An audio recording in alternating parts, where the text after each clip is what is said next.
பொதுவாக ஒரு நூலை வாசிக்கும் போது நான் இப்படியாக அந்த குறிப்புகளை வைத்துக் கொள்வது வழக்கம்.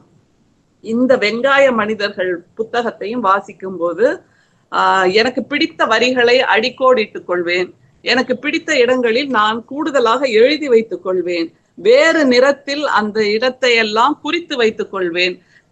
கடைசியில் பார்த்தால் இந்த நூலை ஒவ்வொரு பக்கத்திலும் நான் அப்படி செய்திருக்கிறேன் என்று என்னால் தெரிந்து கொள்ள முடிந்தது.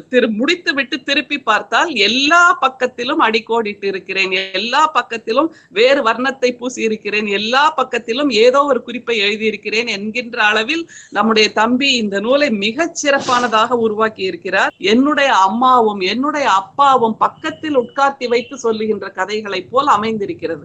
அருண் பாண்டியனுக்கு அது கை வந்திருக்கிறது தோழர்களை, கை வந்திருக்கிறது.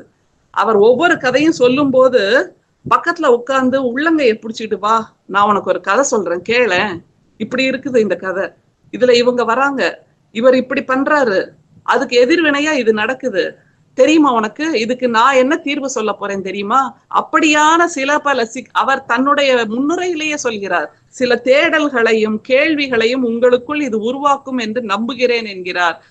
தோழர்களை யோசித்து பாருங்கள். கேள்விகள் கேட்டதனால் தான் ஒரு புத்தன் உருவானான், தேடல் உருவானதால் தான் ஒரு மகாத்மா உருவானார் என்பது நமக்கு சரித்திரம் சொல்லுகிறது.